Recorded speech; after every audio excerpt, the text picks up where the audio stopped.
হবে, কেউ আমার ভাই বোন আত্মীয় পরিজন হবে। কারণ আজকে যাকে তুমি আপন ভাবছো, কাল তোমার সে আপন নয়। আপনে আপনে করেছো যারে বন্ধু, সে তো আপন নয়। দিন ফুরালে বুঝবে তখন আপন যে পর। আপনি আপনি করেছো যারে বন্ধু, সে তো আপনি নয়। দিন ফুরালে বুঝবে তখন আপন যে পরে হয়। ভাই বলো বন্ধু বলো,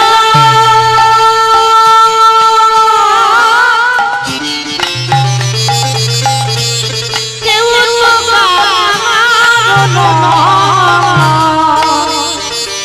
ওরে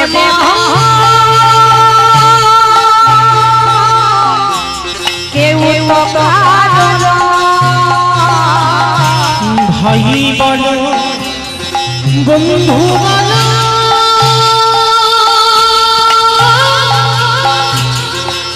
কেউ তো কারো না। ওরে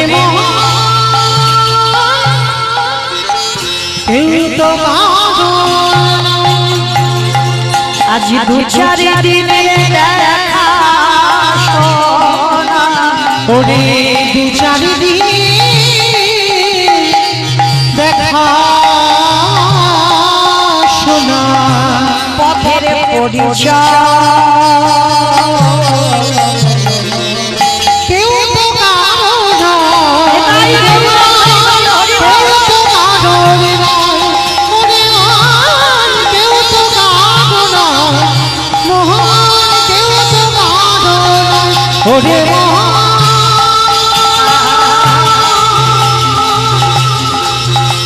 পাগল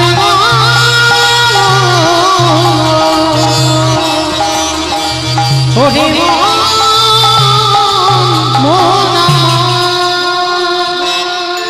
ছোট্ট ছেলেটা যমুনার ঘাটে গিয়ে দাঁড়িয়েছে। মা মথুরা থেকে বৃন্দাবন যাবে, সাঁতার জানে না, চোখ দুটো বন্ধ করে গটগট করে নেমে গেছে যমুনার জলে। আর চোখটা বন্ধ করে কৃষ্ণ চরণ আশ্রয় করেছে। কারণ ছোটবেলায় বটু শিখেছিল বিপদে পড়লে ভগবানের চরণ আশ্রয় করতে হবে। আর ভগবানের চরণ যে একবার আঁকড়ে ধরে বসবে, তার অচিরেই পার হয়ে যেতে হবে। চোখ দুটো বন্ধ করে একেবারে নেমে গেছে। আর যেই না আমার চোখটা খুলেছে, দেখে না যমুনার এ ঘাট থেকে ও ঘাটে চলে গেছে।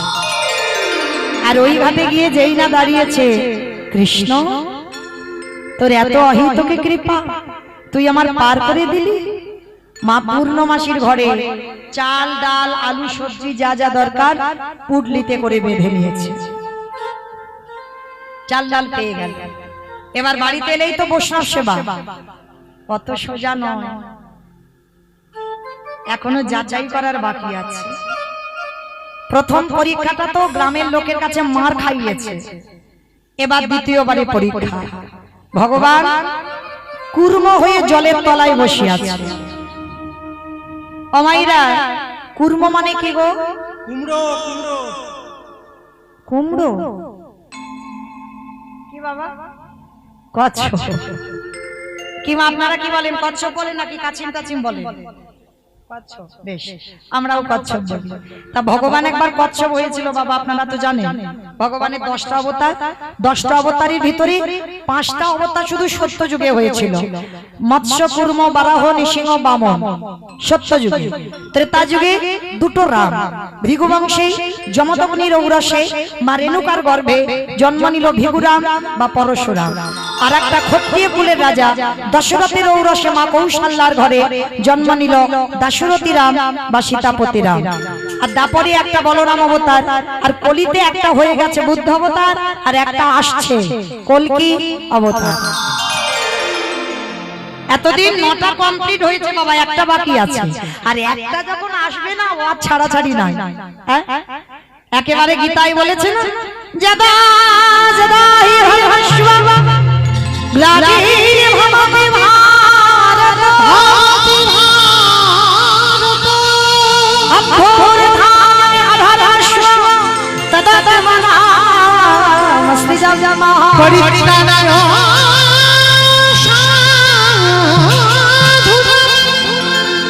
বিনাশায় চ দুষ্কৃতং ধর্মা সংস্থাপনার্থায় সম্ভ্রমামি যুগে যুগে। সাধুদের পরিত্রাণের লাগি, দুষ্কৃতীদের বিনাশের লাগি, ধর্মরাজ্য প্রতিষ্ঠার লাগি আমার ভগবান যুগে যুগে কোনো না কোনো রূপে অবতীর্ণ হয়েছে। অবতীর্ণ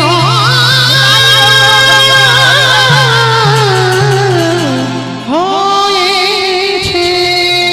আস্তে মনে রেখো বাবা, কলিযুগ ভগবান যদি নাও নামে, এমন এমন ধার্মিক ব্যক্তিকে পাঠাবে, মনে রেখো, অধর্মের বিনাশ করবার জন্য। তো আজকে ভক্ত বাৎসল্য ভগবান এসে দাঁড়িয়েছে ওই কুর্ম রূপ ধরে জলের তলা। আর ছেলেটা তো জানে না, চাল ডালটা নিয়ে নাচতে নাচতে নাচতে নাচতে পর তো পর কচ্ছপের পিঠের উপরে পা, আর যেই পাটা দিল পা পিছলে গিয়ে একেবারে বটু যমুনার জলে। আর যেই না জলে পড়ে গেল, চাল ডালের পুটলিটা জলে ডুবে গেল।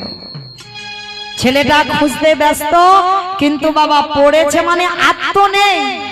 ভগবান ওদেরই বাড়িতে বসে ধ্যানা যোগে চাল ডালটাকে হরণ করে নিয়েছে। ছোট্ট বটু বলে উঠল, মা তোর এত লোভ, তোর এত লালসা, আমার চাল ডাল তুই খেয়ে নিলি? ঠিক আছে, তোর যখন এত খিদে, এবার আমার জীবনটাকে তোর খেতে হবে। প্রস্তুত হ এবার আমার প্রাণটা নেবার জন্য। আর ওদিকে ভগবান বসে বসে ভাবছে, ওরে বাবা, ও যদি মরে যায় আমাকে তো কেউ ভগবান বলবে না। না না না, ছেলেটাকে বাঁচাতে হবে। কিন্তু কি করে বাঁচাবো? ভগবান ওরই বাবাকে ডাক দিয়েছে, মণিবর যাও, ছেলেটা কখন হয়ে গেল এখনো ফিরছে না, তুমি বাবা হয়ে খোঁজ খবর নেবে না? যেই না বলেছে, ছেলেটাকে খুঁজবার জন্য বাবা বেরিয়েছে। আর বেরিয়ে বাবা দেখে না যমুনার ঘাটে ছেলেটা গলা পর্যন্ত জলে নেমে আছে। ছেলে সাঁতার জানে না, বাবা তীরে দাঁড়িয়ে ডাকছে, এই খোকা আগে শিগগিরি ওঠ। সর্বনাশ, তুই তো সাঁতার জানিস না, তুই জলে নেমেছিস কেন? আগে ওঠ বলছি। ছেলেটার মরা হলো না। কে গো মায়েরা, মরি বললে কি মরা যাবে? এই যে আমি মৌমিতা যদি বলি আমার এবার খুব কষ্ট হচ্ছে, এবার যদি আমি মরে যাই, বললেই কি মরে যাব? বিষ খেলে হয়ে যাবে, বিষ খেতে হবে।